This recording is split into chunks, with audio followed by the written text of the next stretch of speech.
नमस्कार, मैं हूं मनु राजपूत और आप देख रहे हैं सुजा समाचार खास पेशकश आपकी विधानसभा आपकी खबर। इस विशेष बुलेटिन में हम आपको दिखाएंगे आपके क्षेत्र आपकी विधानसभा से जुड़ी वो तमाम खबरें जो मुख्यमंत्री श्री भजनलाल शर्मा के नेतृत्व में प्रदेश के विकास, सुशासन और जन कल्याण की कहानी कहती है। रामलीला केवल धार्मिक आयोजन नहीं बल्कि भारतीय संस्कृति और परंपरा का संगम है। मंडरेला की श्री बाल लच्छीराम श्रेणी रामलीला में चंदन जांगिड़ पिछले 18 वर्षों से मंच पर अपनी कला और भक्ति से दर्शकों का मन मोहित कर रहे हैं। चंदन अपने अभिनय और झांकियों को सजाने संवारने में लाखों रुपए खर्च कर चुके हैं। वे कहते हैं, रामलीला मेरे लिए नाटक नहीं बल्कि भक्ति है। जब मंच पर उतरता हूँ तो चाहता हूँ दर्शक किरदार को महसूस करें, चंदन को नहीं। उनका सपना है कि मंडरेला की रामलीला सिर्फ जिले में नहीं बल्कि पूरे राजस्थान की सबसे भव्य रामलीला बने। मैं पिछले 18 वर्षों से श्री बाल लच्छीराम श्रेणी जो कि हड्डियानाथ जी की बगीची मंडरेला में स्थित है, वहाँ पर अभिनय कर रहा हूँ। ये रामलीला पिछले 50 वर्षों से चल रही है और पिछले 18 वर्षों से मैं भी इसमें कार्यरत हूँ। और मैंने यहाँ पर सीता जी, लक्ष्मण जी, हनुमान जी, अंगद जी, इन सभी के पात्रों का अभिनय किया है। और इस बार मैं यहाँ पर रावण बना हूँ। और पिछले 4-5 सालों से इस रामलीला का जो लेवल है वो बहुत ज़्यादा बड़ा हो गया है, क्योंकि हमारी एक पूरी टीम है जो भी अभिनय करते हैं वो कुछ अलग तरीके से, कुछ नए तरीके से दिखाते हैं। हर चीज़ों में नयापन लाने की कोशिश करते हैं, परंपराओं से थोड़ा हट के कुछ अलग दिखाने की कोशिश करते हैं। तो आप सभी से भी मेरी यही विनती है कि एक बार मंडरेला की बाल लच्छीराम श्रेणी रामलीला देखने अवश्य आएँ।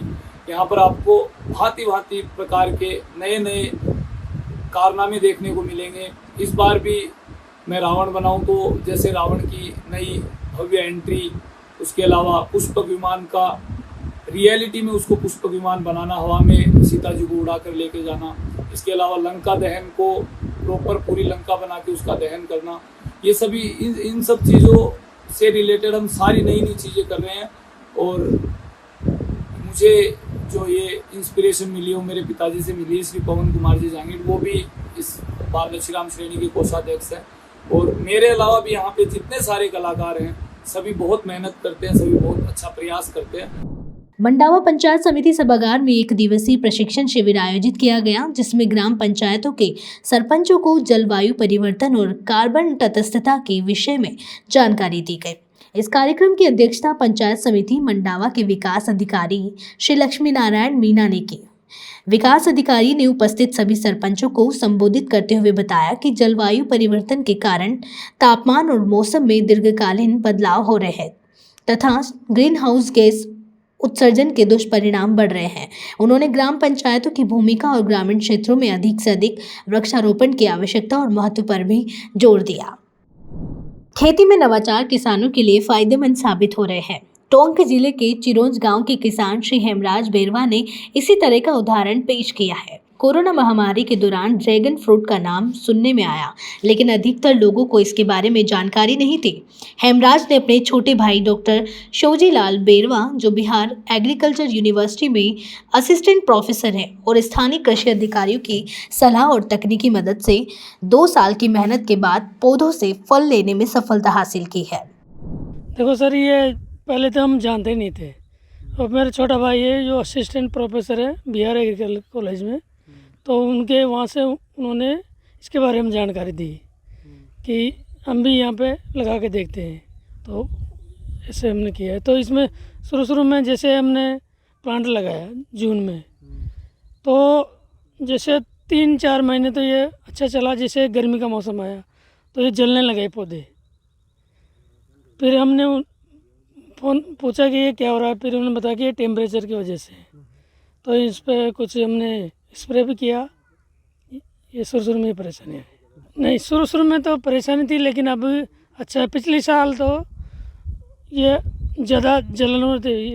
ये जो पेड़ है ना, ऐसे ये बिल्कुल जल गया था, लेकिन धीरे धीरे रिकवर होता बिल्कुल इस साल अच्छा चल रहा है। ग्रोथ सक्सेस मिल चुके हैं? सक्सेस तो हमें लग रहा है कि ये सक्सेस हो रहा है, तो इसलिए हमने ये शुरू में 70 पॉल लगाए। ये ट्रायल बेस पे थे, तो ये अच्छा चल रहा है। प्लांट भी ग्रोथ अच्छी है, तो हम इसको अब अगले सीजन में इसको और बढ़ाने का प्लान है। कुछ चैलेंजेस रहा है, जैसे बहुत ज़्यादा गर्मी होने पे पूरा जो ये स्टेम है इसका जो है पूरा पसीज जाता है, जैसे आप यहाँ देख सकते हो। कुछ सड़न भी रहा है, इसमें स्टेम रोड भी लगा है, कुछ फंगल अटैक भी रहा है, लेकिन कुल मिला के सेटिस्फैक्ट्री है। तो अच्छी चीज़ है, किसान इसको लिया जा सकता है। थोड़ा चैलेंजेस आएंगे स्टार्टिंग में, लेकिन अब चैलेंजेस तो कहाँ नहीं आते हैं, सब जगह आता है। जी, मैं थोड़ा सा एग्री नहीं करूँगा आपसे, क्योंकि वातावरण इसी के लिए है। ये दिक्कत क्या है कि टेम्परेचर जब अपने यहाँ 45 से ऊपर जाता है या 40 से ऊपर जाता है तब थोड़ा दिक्कतें बढ़ती है। अदरवाइज़ ये प्लांट है ही ऐसा कि इसी क्लाइमेट किसी भी सोइल में होगा, किसी भी टेम्परेचर में होगा। हाँ, पानी इसको कम चाहिए, तो वो ज़्यादा बारिश में इसको चाहिए नहीं है। मिट्टी में बहुत ज़्यादा पानी भरा नहीं होना चाहिए। तो ये एकदम सूटेबल सारी सॉइल्स के लिए है, सारे तरह के क्लाइमेट्स में ये सूटेबल है। जी, हम बात करें अगर टोंक की कंडीशन में, तो ये उगाया जरूर जा सकता है, लेकिन कुछ चुनौतियां इसके सामने हैं। हमारे पास में माइक्रो क्लाइमेट डेवलप करने की चुनौतियां हैं कि ये 30 डिग्री तापमान इसके लिए बहुत मुफीद रहता है, लेकिन चूंकि यहाँ कई बार तापमान ज़्यादा जाता है, तो इसके लिए जो डॉक्टर सूर्यलाल जी बेरवा जो हमसे मिले एक बार और हमने बैठ कर चर्चा की, तो इनका अनुभव और हमारा जो अनुभव था, इन्होंने माइक्रो क्लाइमेट भी डेवलप किए। आसपास दूसरे पौधे लग रहे हैं जिससे कि भयंकर गर्मियां नहीं पड़ती है, और गर्मी के दिनों में ये उसका कुछ उपचार भी करते हैं, ऊपर थोड़ी सी इनकी शेड कर लेते हैं। किंतु ये उगाया जा सकता है टोंक में, और ये जो उग रहे हैं, ये फ्रूट आ रहे हैं, ये इसका परिणाम है कि टोंक में ये पौधा उगाया जा सकता है। किसानों के लिए एक नजीर है, एक उदाहरण पेश है। इस समय हमारे ये लगातार जोत छोटी होती जा रही है, और छोटी जोत में किसान अगर हमारे नियमित को जो फसलें ज्वार बाजरा उड़द मूंग मक्का गेहूं चना करेंगे तो इतनी इनकम नहीं होगी। तो छोटी जोत वाले किसान इस प्रकार के नवाचार करके, ये ड्रैगन फ्रूट इस प्रकार के नवाचार करके अधिक आमदनी प्राप्त की जा सकती है। तो मेरा तो किसानों से अनुरोध है कि परंपरागत खेती से हटकर कुछ नवाचार हाईटेक और इस प्रकार की खेती पर ध्यान दें। ये फायदा निर्भर करता है कि आपने कितने पौधे लगाए, लेकिन इतना तय है कि इसकी जो दूरी होती है लगभग 8-10 फीट के ऊपर इसके लगाते हैं। एक पोल आप देख रहे होंगे, ये पोल इनके खुद के कास्ट किए हुए हैं, और इन पोलों पे टायर लगा के देसी तकनीक से जो पौधे, एक पोल पे लगभग 4 से 5 पौधे होते हैं, और लगभग ये 1.5 साल के बाद लगभग ये सक्रिय रूप से फल आना स्टार्ट हो जाता है। और मार्केट रेट इसकी 200 से लेकर 300-350 रुपये किलो तक भी आराम से इसकी मिल जाती है। तो फिर नैसर्गिक रूप से निश्चित तौर पर ज्यादा फायदा होता है किसानों को। नगर निगम हेरिटेज आयुक्त डॉक्टर निधि पटेल ने अधिकारियों के साथ बैठक कर शहरी सेवा शिविर 2025 के विस्तृत रूपरेखा तैयार की। आयुक्त ने अधिकारियों को निर्देश दिए कि शिविरों में आने वाले हर व्यक्ति की समस्या का तुरंत निस्तारण किया जाए। इसके साथ ही प्रत्येक जोन उपायुक्त को जिम्मेदारी दी गई है कि वे शिविरों की योजना बनाकर आमजन को अधिकतम लाभ पहुंचाएं। शिविरों के साथ साथ उन वार्डों में विशेष सफाई अभियान भी चलाया जाएगा ताकि नागरिकों को स्वच्छ और बेहतर वातावरण मिल सके। ये शहरी सेवा शिविर 17 सितंबर से शुरू होंगी और मुख्यमंत्री श्री विजय लाल शर्मा के निर्देशानुसार जनता को राहत, समस्याओं का समाधान और विकास का सीधा लाभ देने में महत्वपूर्ण साबित होंगे। जिला कलेक्टर श्री कमर चौधरी की अध्यक्षता में कलेक्ट्रेट सभागार में साप्ताहिक समीक्षा बैठक आयोजित की गई। बैठक में विभागवार योजनाओं की प्रगति की समीक्षा की गई और सभी अधिकारियों को बजट घोषणाओं और योजनाओं का समय पर क्रियान्वयन करने के निर्देश दिए गए। जिला कलेक्टर ने कहा कि सभी विभाग राज्य सरकार की मंशा के अनुरूप फ्लैगशिप योजनाओं में पात्र व्यक्तियों को चिन्हित कर 100% लाभ सुनिश्चित करें। इसके लिए विभागों को गांव-गांव तक जागरूकता अभियान चलाने, योजनाओं का प्रचार प्रसार करने और आम नागरिकों को आवेदन हेतु प्रेरित करने के निर्देश दिए। राज्यपाल श्री हरिभाऊ बागड़े महर्षि दयानंद सरस्वती विश्वविद्यालय अजमेर पहुंचे और शिक्षकों एवं अधिकारियों से संवाद किया। उन्होंने छात्र हित अनुसंधान, रोजगार परक शिक्षा और उच्च शिक्षा की गुणवत्ता से जुड़े महत्वपूर्ण विषयों पर मार्गदर्शन दिया। राज्यपाल ने कहा कि विश्वविद्यालयों को अनुसंधान के माध्यम से समाज और राष्ट्र की आवश्यकताओं को पूरा करना चाहिए और ऐसी शिक्षा प्रणाली विकसित करनी चाहिए जिससे विद्यार्थी रोजगार परक बन सके। उन्होंने शोध कार्यों में भारतीयता का समावेश अनिवार्य करने और हर वर्ष दिसंबर से पूर्व दिशांत समारोह आयोजित करने पर जोर दिया। राजस्थान वित्त आयोग के अध्यक्ष श्री अरुण चतुर्वेदी ने बीकानेर में आयोजित कई कार्यक्रमों में भाग लिया और पत्रकारों से बातचीत की। इस दौरान उन्होंने कहा कि जीएसटी के स्लैब घटाने और टैक्स में कमी से मध्यम वर्ग के लोगों को काफी लाभ मिलेगा। उन्होंने यह भी बताया कि टैक्स कम होने के बावजूद अब व्यवसायी अधिक टैक्स देने लगे हैं, जिससे टैक्स देने वालों की संख्या में बढ़ोतरी हुई है। जिला कलेक्टर श्री कमर चौधरी की अध्यक्षता में 17 सितंबर से शुरू होने वाले ग्रामीण संपर्क अभियान की तैयारी की समीक्षा बैठक वीडियो कॉन्फ्रेंस के माध्यम से आयोजित की गई। जिला कलेक्टर ने निर्देश दिए कि सभी अधिकारी सरकार की मंशा के अनुरूप शिविरों में मौके पर ही आमजन को लाभान्वित करें। ग्रामीण क्षेत्रों में एक दिन पहले ही प्रचार प्रसार करते हुए क्षेत्र की समस्याओं को चिन्हित किया जाए और योजनाओं में पात्र व्यक्तियों को मौके पर जानकारी देकर समस्याओं का समाधान किया जाए। देखिए, मैं आपके चैनल के माध्यम से सबसे निवेदन करना चाहूँगा कि 17 तारीख से ग्रामीण सेवा शिविर और शहर सेवा शिविर माननीय मुख्यमंत्री महोदय के निर्देश अनुसार पूरे भरतपुर जिले के बीच में शुरू किए जा रहे हैं और 2 अक्टूबर से सहकारिता के शिविर शुरू किए जा रहे हैं। जहाँ पे पैक्स नहीं है वहाँ पे सहकारिता वाले शिविर 2 अक्टूबर से नई जो सहकारी समितियां हैं वो बनाई जाएंगी। इन कैंप्स के बीच में अगर मैं ग्रामीण कैंपों की बात करूं तो राजस्व विभाग से संबंधित विभाजन हो गया, सड़क ये रास्तों के संबंधित प्रकरण हो गए, फिर कुरेजात हो गए, नामांकन हो गए, मूल निवास हो गए, इस तरीके के प्रकरण टेकअप किए जाएंगे। ग्रामीण विकास विभाग के बीच में जितनी पंचायतें जहाँ पे बीपीएल का सर्वे होना है वहाँ बीपीएल का सर्वे होगा और उसके अलावा एमएलए एमपी लैड के कामों के कागज़ पूरे होने हैं, एसबीएम में काम होने हैं, स्वामित्व के पट्टे वितरण होने हैं, इस तरीके के काम टिकअप किए जाएंगे। वन विभाग पौधों को लगाने का काम करेगा, चिकित्सा विभाग महिलाओं की जांचें, डायबिटीज़ और बीपी की जांचें, जो विकलांग सर्टिफिकेट बनने हैं वो सर्टिफिकेट बनाएगा, टीबी मुक्त भारत अभियान के ऊपर काम करेगा, पीएमजेवाई के ऊपर काम करेगा, कृषि विभाग बीज किट वितरण करेगा, पशुपालन विभाग मंगला पशु बीमा, टीकाकरण, इस तरीके के काम करेगा। इस तरीके से सभी जल संसाधन विभाग अपने जो दिए हुए कार्य हैं, इस तरीके से सभी विभाग अपने अपने क्षेत्र के बीच में कार्य करेंगे। और ये जो कैंप हैं ये गुरुवार, शुक्रवार और शनिवार 3 दिन ये कैंप चलेंगे। प्रत्येक पंचायत समिति के बीच में एक दिन में 2 पंचायतों में ये कैंप होगा, एक में सुबह, एक में शाम। शहरी कैंपों की बात करूं तो शहरी कैंप भी इसी के साथ साथ में चलेंगे। वार्ड्स का क्लस्टर बना के, अगर भरतपुर शहर की बात करूं तो निगम और बीडीए जॉइंटली इन कैंप्स को लगा रहे हैं। यहाँ पे आप पट्टे 69A के पट्टे, लीज डीड जो जारी होनी है वो, पुराने बकाया जो आपके कोई यूडी टैक्स है या कुछ है, उनमें कई सारी छूटें आई हैं, उन छूटों के साथ में आप अपना काम वहाँ पे करा सकते हैं। और ये वार्ड वाइज कैंप लगेंगे, वार्ड के क्लस्टर बना के कैंप लगेंगे निगम एरिया में भी और नगर पालिका क्षेत्र। मुख्यमंत्री श्री विजयलाल शर्मा के निर्देशानुसार 17 सितंबर से शहरी सेवा शिविर 2025 का आयोजन किया जाएगा। जिला कलेक्टर डॉक्टर जितेंद्र कुमार सोनी ने अधिकारियों को शिविरों के सफल आयोजन और अधिक से अधिक आमजन को लाभान्वित करने के लिए हर संभव प्रयास करने के निर्देश दिए। अतिरिक्त जिला कलेक्टर श्री मुकेश कुमार मुंड ने बताया कि मुख्य शिविर के तहत आमजन से प्राप्त विभिन्न समस्याओं का एक ही स्थान पर समाधान किया जाएगा। मुख्यमंत्री श्री विजयलाल शर्मा की पहल पर 17 सितंबर से शहरी और ग्रामीण सेवा शिविर आयोजित किए जाएंगे।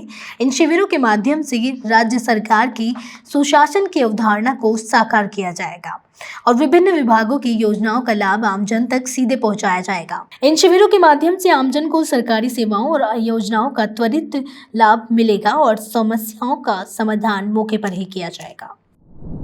जिला कलेक्टर श्रीमती नम्रता वृष्णि की अध्यक्षता में जिले में 17 सितंबर से शहरी सेवा शिविर 2025 आयोजित किए जाएंगे। जिला कलेक्टर ने संबंधित विभागों के अधिकारियों को निर्देशित किया है कि शिविरों के माध्यम से आमजन को एक ही स्थान पर विभिन्न समस्याओं का समाधान उपलब्ध कराया जाए। समीक्षा बैठक में जिला कलेक्टर ने शहरी निकायों एवं नगरीय निकाय विभाग सहित 8 विभागों की जिला स्तरीय अधिकारियों को निर्देश दिए कि शहरी निकायों से समन्वय करते हुए मौके पर ही आमजन को अधिकतम राहत प्रदान की जाए। जोधपुर मंडल में रेल सुरक्षा और सेवाओं में उत्कृष्ट योगदान के डीआरएम श्री अनुराग त्रिपाठी ने 2 रेल कर्मियों को पुरस्कार और प्रशस्ति पत्र देकर सम्मानित किया। जोधपुर मंडल के सीनियर डीसीएम श्री विकास खेड़ा ने बताया कि कैरिज एंड वैगन शाखा में कार्यरत तकनीशियन 1 जीतू और भगत की कोठी तथा डीजल यांत्रिक शाखा के वरिष्ठ तकनीशियन 1 खूमाराम ने सजगता और समर्पण के साथ ड्यूटी का निर्वहन किया। डीआरएम ने उनके कार्यों को अनुकरणीय और प्रेरणास्पद बताया। राज्य सरकार द्वारा 17 सितंबर से शेरगढ़ ब्लॉक क्षेत्र की सभी ग्राम पंचायतों में ग्रामीण सेवा शिविर आयोजित किए जाएंगे। इसके लिए सोमवार को पंचायत समिति शेरगढ़ के सभा भवन में विधायक श्री बाबू सिंह राठौड़ की अध्यक्षता में तैयारी बैठक आयोजित की गई। बैठक में विधायक राठौड़ ने सरपंच, ब्लॉक स्तरीय अधिकारी, पटवारी एवं ग्राम विकास अधिकारियों को निर्देश दिए कि शिविर से पहले ग्रामीणों की जन समस्याओं का निराकरण सुनिश्चित करें और शिविर के दौरान अधिक से अधिक लोगों को लाभान्वित करें। शेरगढ़ ब्लॉक में जनजाति विकास और सशक्तिकरण के उद्देश्य से आदि कर्मयोगी अभियान के तहत पंचायत समिति शेरगढ़ के सभा भवन में आंगनवाड़ी कार्यकर्ताओं एवं एएनएम आदि का प्रशिक्षण शिविर आयोजित किया गया। उपखंड अधिकारी श्री विक्रांत शर्मा ने बताया कि आदिवासी कर्मयोगी चयन संख्या को 10 से बढ़ाकर 20 किया गया है।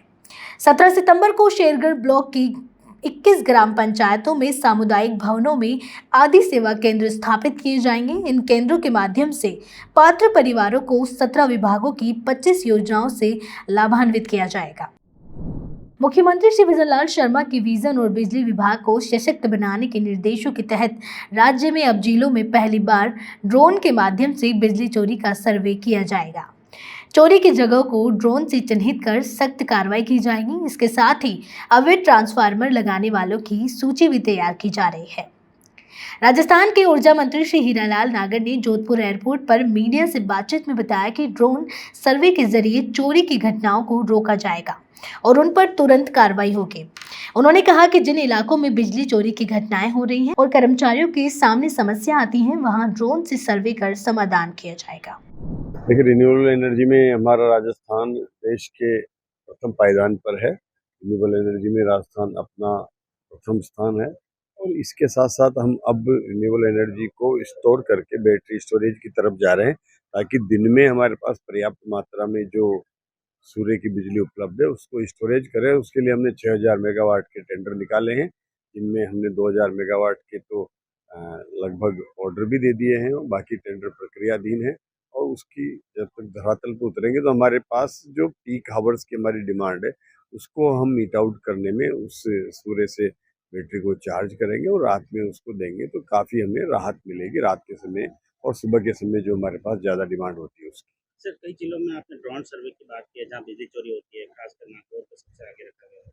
नहीं, जहाँ जहाँ भी अगर ऐसे कुछ इलाके हैं जहाँ पर अगर संगठित होकर के और बिजली चोरी की जा रही है वहाँ पर लोग ये डिस्कॉम के सामने, कर्मचारियों के सामने समस्या आती है कि घरों में नहीं जाने देना है, उसके पहले उसके तार हटा देना है। तो उसके लिए एक तरीका निकाला है हमारा, चाहे वो करौली हो, धौलपुर हो और भरतपुर क्षेत्र में, उसको सब जगह लागू करने के लिए निर्देश दिए हैं कि जहाँ भी बिजली चोरी होती हो और बड़े पैमाने पर अगर ऐसे हमारे लॉसेज वाले एरिया है वहाँ पर ड्रोन से सर्वे कराएं ताकि वो लोगों को चोरी से मुक्त किया जा सके। और देखिए, जब तक हम इस बिजली को एक उत्पादन का सेक्टर है, ये कोई किसी से उसका सेवा का क्षेत्र नहीं है। अगर हम प्रोडक्शन कर रहे हैं जिस चीज़ का, उस चीज़ के दाम हम उपयोग कर रहे हैं तो उनको देने पड़ेंगे। उसके लिए निश्चित रूप से चोरी किसी भी कीमत पर अलाउ नहीं की जाएगी। पाली जिले के सोजत में वरिष्ठ प्रशासनिक अधिकारी श्री राजेश चौहान को मुख्यमंत्री श्री भजनलाल शर्मा द्वारा राज्य स्तरीय उत्कृष्ट सेवा सम्मान मिलने पर स्नेह मिलन कार्यक्रम आयोजित किया। इस अवसर पर कार्यक्रम की अध्यक्षता विधायक शोभा चौहान ने की। विशिष्ट अतिथि के रूप में विभिन्न समाजों के प्रतिनिधियों ने वरिष्ठ अधिकारी श्री राजेश चौहान का बहुमान कर सम्मानित किया। मुख्यमंत्री श्री भजनलाल शर्मा की पहल पर राज्य सरकार द्वारा प्रदेश भर में आमजन को राहत देने के उद्देश्य से इस शिविरों का आयोजन किया जा रहा है। पंचायत मुख्यालय पर आयोजित ग्रामीण सेवा शिविर के माध्यम से ग्रामीणों की समस्याओं का मौके पर ही समाधान किया जाएगा। वहीं नगर पालिका क्षेत्र में शहरी सेवा शिविर आयोजित किए जाएंगे। इन शिविरों के माध्यम से राजस्थान सरकार की सुशासन की अवधारणा को साकार करते हुए विभिन्न विभागों की योजनाओं का लाभ अंतिम छोर तक आमजन तक पहुँचाया जाएगा। प्रशासनिक अधिकारी मौके पर ही समस्याओं का समाधान कर कार्रवाई सुनिश्चित करेंगे।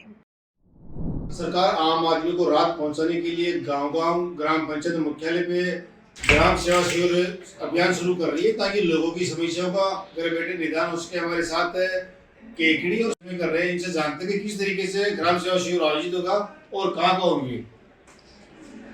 जैसे कि राजस्थान सरकार ने अभी ग्रामीण सेवा शिविर का प्रारंभ किया है जो 17 तारीख से शुरू होने वाला है। ये एक सेवा पर्व के रूप में मनाया जा रहा है।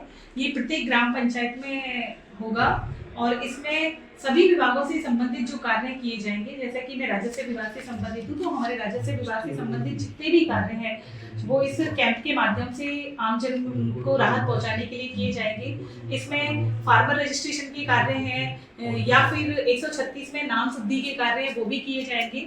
नामांतरण अगर किसी का बहुत लंबे समय से पेंडिंग है उसको भी इसमें शामिल किया गया है। इसके अलावा जाति प्रमाण पत्र है जो आम जन की बहुत ही जरूरत की चीजें हैं। मूल्यवान प्रमाण पत्र है, लोगों को गांव से तहसील स्तर तक आने में काफी तकलीफें सहन करनी होती हैं, तो ये सरकार की योजना है कि वहीं जाके और हम लोग जाति प्रमाण पत्र, मूल्यवान प्रमाण पत्र है, इन सबको कंप्लीट करें और उसी दिन प्री कैंप में हम इसकी तैयारी करेंगे और मेंस कैंप में जो है इसका रिजल्ट देके संपूर्ण कार्य को करेंगे। इसमें कोर्ट में जैसे पूरे जात है पीढ़ी के जो चलते हैं उनको भी पूर्व में तैयार किया जाएगा और मेन कैंप के दिन उनको कंप्लीट कर दिया जाएगा। इसके बाद कई बार सहमति से काश्तकार विभाजन करवाना चाहते हैं अपना, तो उसका भी इसमें रखा गया है। लगातार मूसलाधार बरसात हो रही है, आप द्वारा लगातार दौरे की जा रही है, फसल खराब हुई है, फसल खराब को लेकर कोई गिरदावरी या कोई आवश्यक सरकार की तरफ से दिशा निर्देश मिले हो? बिल्कुल, इस बार बारिश जैसा कि बताया जा रहा है कि हमेशा से जो बारिश का एक वो होता है उससे सबसे ज़्यादा बारिश हुई है और हमारे केकरी और सरवाड़ में भी अच्छी खासी बरसात हुई है। अभी सरकार की ओर से ये निर्देश आए थे कि विशेष गिरदावरी की जाए, जिसमें हमारे सभी पटवारियों ने और गिरदावरों ने जाके मौका निरीक्षण किया। हमारे नायब तहसीलदार भी गए, मैं खुद भी फील्ड में गई और जायजा लिया। ये सही है कि फसल 90 से 100% के बीच में खराब हो चुकी है, जिसकी सूचना हमने उच्च अधिकारियों को और उच्च अधिकारियों के माध्यम से राज्य सरकार को पहुंच गई है और इसमें जो भी कार्रवाई है वह उच्च अधिकारियों के जो आदेश होंगे हम करेंगे। आप द्वारा लोगों की समस्या सुनी जा रही है। गत दिनों सरवाड़ में बैठक ली थी, शहर में रात को एक मकान ढह गया था, आप रात को वहाँ मौके पे पहुंचे थे। लोगों की समस्याओं को लेकर आप द्वारा लगातार बैठकें ली जा रही है और मकान ढहे और मकानों के लिए कोई मुआवजा दिया जाएगा, ऐसा कोई सरकार की योजना हो या आप द्वारा कोई सर्वे करवाया जा रहा हो? बिल्कुल, राज्य सरकार के जो आदेश हैं वो सर्वे के दिए गए हैं कि जिनके भी मकान, पशु हानि, जन हानि, कुछ भी क्षतिग्रस्त हुआ है उसकी सूची बना के हम लोगों के द्वारा सर्वे करवाया गया। सर्वे करने के पश्चात पटवारियों को ये दिशा निर्देश किया गया कि सभी पटवारी जो है DIMS पोर्टल पे जो व्यक्ति हैं उनके माध्यम से अपलोड करवाएंगे और संपूर्ण दस्तावेज जो है पटवारी की सहायता से वो अपलोड करेंगे और राज्य सरकार को नियम अनुसार उसमें जो है प्रावधान है वो दे होगा। राजस्थान सरकार के निर्देश पर तहसीलदार बंटी राजपूत द्वारा ग्रामीण क्षेत्र में जो खराब हुआ फसल गिरदावरी की बात, उसे मकान ढहे उनका सर्वे कराया जा रहा है और राजस्थान सरकार को जो वो सबमिट की जाएगी ताकि उनको मुआवजा दी जा सके। केकड़ी से सुजस के लिए बाल पुष्कर विधानसभा क्षेत्र के कुम्हार मोहल्ले में 4 पीढ़ियों से पारंपरिक दीपक बनाने की परंपरा जीवित है। तालाब की माटी और गाय के गोबर के मिश्रण से पर्यावरण अनुकूल मिट्टी के दीपक तैयार किए जाते हैं। श्री यम किशोर और श्री सुरेंद्र प्रजापति बताते हैं कि हर वर्ष दीपावली के सीजन में उनका पूरा परिवार मिलकर दीपक बनाने में जुट जाता है। लगभग 1 माह तक मेहनत कर यह परिवार 40 से 50 हज़ार दीपक तैयार करता है। इस कार्य में परिवार के 8 सदस्य सक्रिय रूप से जुड़े रहते हैं। जी, हम तो ये बनाते हैं, यानी कि काफ़ी टाइम से बना रहे हैं और क्या बोलते हैं करते हैं। अब थोड़ा हो जाता है अपना, यानी कि जो साल भर का सीजन जो होता है उसमें निकल जाता है, थोड़ा मुनाफा मिल जाता है। कौन सी मिट्टी उपयोग में लेते हो आप इसमें? ये मिट्टी इसमें वो मिट्टी वो आती है अपने, ये जो अपन जो खेत वगैरह में जो अपन यूज़ करते हैं ना, वो मिट्टी आती है। खेत की मिट्टी। तो कितने समय से आप ये बनाते आ रहे हैं? मेरे को तो करीबन अभी हो गया 15 साल 20 साल के आसपास हो गया। हाँ, क्या चीज़ बनाते हो? मैं तो वैसे दिए बनाता हूँ और बाकी जो पापा बनाते हैं और जो भी और जो होता है ना आइटम, वो पापा बनाते हैं। हाँ, पहले हाथों से करते थे, बनाते थे हाथ से घुमा के, और अब जैसे यानी कि अब ये थोड़ा इलेक्ट्रिक आ गई तो इसमें थोड़ा यानी कि ना, यानी कि घुमाने का थोड़ा वो उसमें क्या थोड़ा फ़ायदा मिल गया है। पाली जिले के बारसा गांव में इफ्को द्वारा आयोजित नैनो उर्वरक उपयोग महाअभियान में किसानों को नैनो यूरिया और नैनो डीएपी के उपयोग के लाभों के बारे में जानकारी दी गई। इस अवसर पर क्षेत्रीय प्रबंधक श्री राहुल चौधरी ने किसानों को सही तकनीक से नैनो उर्वरक छिड़काव करने के तरीके समझाए। राहुल चौधरी ने बताया कि गेहूं, सरसों, बाजरा, चना आदि के बीजों को 5 मिली प्रति किलोग्राम बीज की दर से नैनो डीएपी और एनपीके कंसोट्रिया 10 मिली प्रति किलोग्राम उपचारित करना चाहिए। जब फसल 30 से 35 दिन की हो जाए तो नैनो डीएपी और नैनो यूरिया 5 मिली प्रति लीटर पानी में घोलकर छिड़काव करें। इस प्रक्रिया से 50% दानेदार डीएपी की बचत होती है और नैनो उर्वरक 90 से 95% तक पौधे द्वारा उपयोग में आता है। आज पाली जिले के मारवाड़ जंक्शन तहसील में बारसा ग्राम स्व सहकारी समिति ग्राम में आज इफ्को द्वारा किसान सभा का आयोजन किया गया है, जिसके अंदर किसानों को नैनो यूरिया, नैनो डीएपी की उपयोगिता के बारे में चर्चा की गई है कि किस तरीके से जो रासायनिक डीएपी है, रासायनिक यूरिया है, वो फसल को खराब कर रही है, अपने स्वास्थ्य को खराब कर रही है। उसके विकल्प के तौर पे अपन नैनो यूरिया है, नैनो डीएपी, उसका प्रयोग में ले सकते हैं और अपनी ज़मीन में जो नुकसान हो रहे हैं उसको कम कर सकते हैं, जो वातावरण में नुकसान उसको कम कर सकते हैं, इसकी लागत का मूल्य है वो भी कम है और जो भारत सरकार की जो सब्सिडी का बोझ आ रखा है उसको भी कम कर सकते हैं और अपनी उपज को बढ़ाएं। बहुत बहुत धन्यवाद। आपकी विधानसभा आपकी खबर बुलेटिन में आज के लिए इतना ही। फिर मिलेंगे नई खबरों के साथ। तब तक के लिए देखते रहिए शुद्ध समाचार। हमारे चैनल को लाइक, सब्सक्राइब और शेयर करना ना भूलें। धन्यवाद।